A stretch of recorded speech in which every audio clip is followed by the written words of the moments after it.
I would like to thank you for allowing me to come before you today to share my experience with you. Never did I dream that I would have this opportunity. I'm a diagnosed victim of the hepatitis B vaccine. My husband and I are not anti-vaccine. Each of our 3 boys has been vaccinated per health department guidelines. However, they will not have the hepatitis B vaccine. On December 2nd, 1997, I took my second hepatitis B vaccine in the series of 3. I was required to have the immunization for my job. I'm a registered nurse and have been for 20 years. I had just started a new job as a public health nurse for the local health department in Kokomo, Indiana. Part of my job description was to give immunizations in the department's weekly clinic. Roughly 12 hours after receiving my vaccine, I woke up in severe pain. I developed 104 fever, nausea, vomiting, respiratory problems, a rash, severe head, neck, and back pain, swollen joints, and I was unable to move my legs. When the fever broke several hours later, I regained a small percentage of my leg strength, but the severe damage had already been done. I had to use a cane to move around. I had absolutely no energy, and I had constant joint and leg pain. I was sleeping approximately 22 hours per day. I continued to run intermittent low-grade fever. The first doctor that I went to said that I had a reaction to the hepatitis B vaccine, but was unable to help. I went from doctor to doctor looking for help. I ended up at Indiana University Medical Center in Indianapolis. The first doctor I saw, who was very kind and told me he had read some of the problems with the vaccine. He promised to do research on the vaccine adverse reactions. He asked me to see one of his colleagues at IU Med Center, a rheumatologist. This rheumatologist from IU was simply hostile to the idea that the hepatitis B vaccine could cause my problems. He suggested that some of my problems be caused by or attributed to a kidney stone. Please be aware that at this point, my fingers were so painful that I could not even open a soda can. I returned to the first doctor at IU Med Center 1 month later for a scheduled follow-up. This doctor, who had been encouraging and sympathetic 1 month ago, now refused to use the word vaccine and attributed some of my problems to the aging process. Unhappy with both these doctors, I required a meeting with a patient advocate and the IU doctors. At this meeting, the first doctor finally told me that I had a political problem, not a medical problem. My condition continued to deteriorate from cane to walker and knee braces. Finally, in September 1998, I was put in full leg braces that run from my toes to my hips.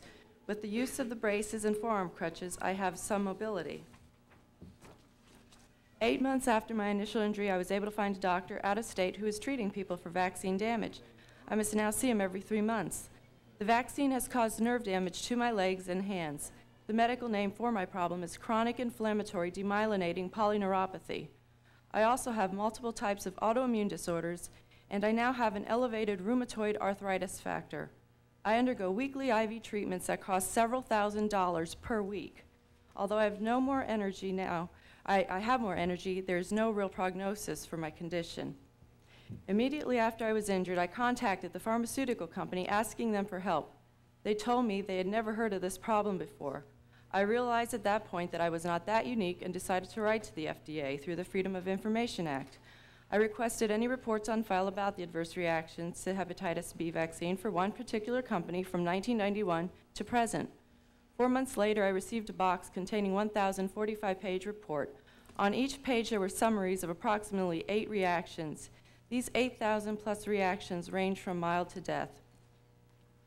I made an appearance on ABC's 2020 in January 1999 in their story about the hepatitis B vaccine.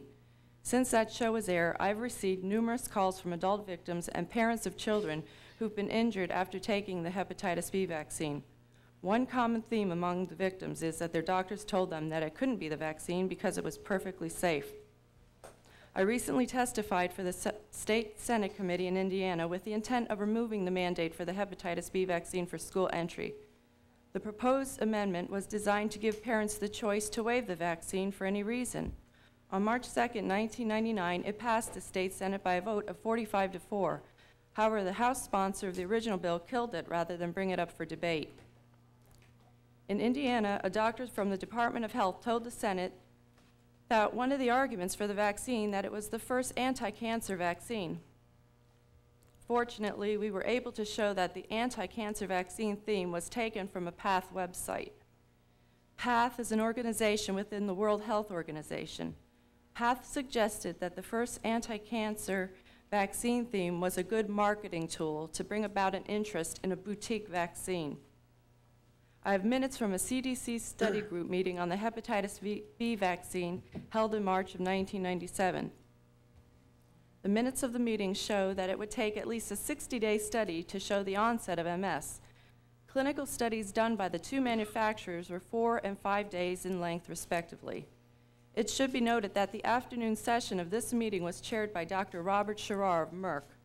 This group was to decide how to identify various types of adverse reactions, such as MS and demyelinating disease, and to plan meaningful studies. When Dr. Sherrar appeared on ABC's 2020 in January, he said that he honestly believed the hepatitis B vaccine had not caused any problems. Can an employee of a pharmaceutical company that manufactures a vaccine be objective in designing experiments to show fault in a product that generates close to $1 billion in sales for his company? The right to decide if it is in the best interest of the child should be made by the parents. After all, it appears that, for the most part, when a child is severely handicapped by this vaccine, the parents are on their own. No one pushing the mandate is there for help or comfort.